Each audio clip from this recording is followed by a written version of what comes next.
ഖലീഫ ഉമർ റളിയല്ലാഹു അൻഹുവിൻ്റെ ഭരണകാലം. ഒരിക്കൽ ആ രാജ്യത്ത് ക്ഷാമം ബാധിച്ചു. വേണ്ടത്ര ഭക്ഷണവും വസ്ത്രവുമില്ലാതെ ജനങ്ങൾ വിഷമത്തിലാണ്. ജനങ്ങളുടെ അവസ്ഥ മനസ്സിലാക്കിയ ഖലീഫ എല്ലാവർക്കും ധാന്യങ്ങളും വസ്ത്രങ്ങളും വിതരണം ചെയ്യാൻ അവിടുന്ന് ഉത്തരവിട്ടു. അങ്ങനെയിരിക്കെ ഖലീഫ ഒരു പൊതുയോഗത്തിൽ സംസാരിക്കുകയാണ്. നിശബ്ദമായി ജനങ്ങളെല്ലാം ഖലീഫയെ കേൾക്കുന്നു. അതിനിടെ പ്രസംഗം തടസ്സപ്പെടുത്തി ഒരു മനുഷ്യൻ എഴുന്നേറ്റ് നിന്ന് ഖലീഫയോട് ചോദിച്ചു, "അല്ലയോ അമീറുൽ മുഅ്മിനീൻ, നിങ്ങൾ കാട്ടുന്നത് നീതിയാണോ? നിങ്ങളാണോ നീതിയുടെ ഭരണാധികാരി? ഞങ്ങൾക്കെല്ലാം വസ്ത്രത്തിന് അങ്ങ് അവിടുന്ന് ഒരു തുണി തന്നു.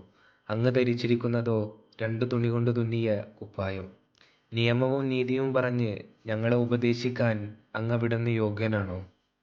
പരാതി കേട്ടപ്പോഴാണ് ജനങ്ങളെല്ലാം ഖലീഫ ധരിച്ചിരിക്കുന്ന കുപ്പായം ശ്രദ്ധിച്ചത്.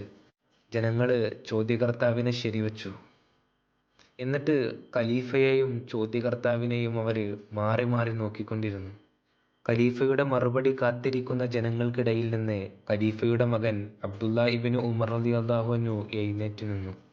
ജനങ്ങൾക്കു നേരെ തിരിഞ്ഞുകൊണ്ട് അദ്ദേഹം പറഞ്ഞു, "അല്ലയോ ജനങ്ങളെ, എൻ്റെ പിതാവ് ധരിച്ചിരിക്കുന്ന കുപ്പായത്തിലെ ഒരു തുണി ഞാൻ നൽകിയതാണ്. അദ്ദേഹത്തിൻ്റെ തുണി വളരെ ചെറുതായതിനാൽ ഞാൻ എൻ്റേത് പിതാവിന് നൽകിയതാണ്."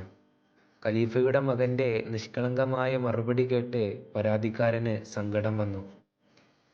ഞാൻ ഖലീഫയെ ചോദ്യം ചെയ്യാൻ പാടില്ലായിരുന്നു. അയാൾക്ക് കുറ്റബോധം തോന്നി. ഉടൻ ഖലീഫയോട് മാപ്പ് ചോദിച്ചു. അതിനുശേഷം അവിടെ വച്ച് തന്നെ ഖലീഫ ഉമർ റളിയല്ലാഹു അൻഹു പുഞ്ചിരിയോടെ ജനങ്ങളോട് ചോദിച്ചു, "ഓ ജനങ്ങളെ, ഞാൻ ഒന്നിനു പകരം 2 തുണി എടുത്തു എന്ന് തന്നെ കരുതുക. നിങ്ങൾ എന്നെ എന്ത് ചെയ്യും? ഈ വാളുകൊണ്ട് അങ്ങയുടെ തല ഞാൻ വേർപെടുത്തും." ഉറയിലുണ്ടായ വാളൂരി പിടിച്ച് ഒരു ധീരൻ പറഞ്ഞു. സദസ്സാകെ ഞെട്ടി. ജനങ്ങൾ പരസ്പരം അങ്ങോട്ടും ഇങ്ങോട്ടും പറഞ്ഞു, "ഖലീഫയുടെ തല വെട്ടാനോ?" ഖലീഫ ആ മനുഷ്യനോട് ചോദിച്ചു, "താങ്കൾ ആരോടാണ് സംസാരിക്കുന്നത് എന്ന് നിങ്ങൾക്കറിയുമോ?" ചെറുപുഞ്ചിരിയോടെ അയാൾ പറഞ്ഞു, "അറിയാം, നന്നായി അറിയാം. മുസ്ലിമീങ്ങളുടെ വിശ്വസ്തനായ ഖലീഫ ഉമറിനോടാണ് ഞാൻ സംസാരിക്കുന്നത്." ആ ധീരൻ അഭിമാനത്തോടെ അറിയിച്ചു. ഖലീഫയുടെ മുഖത്ത് പുഞ്ചിരി വിടർന്നു. അല്ലാഹുവിനെ നിരന്തരം അദ്ദേഹം സ്തുതിച്ചു.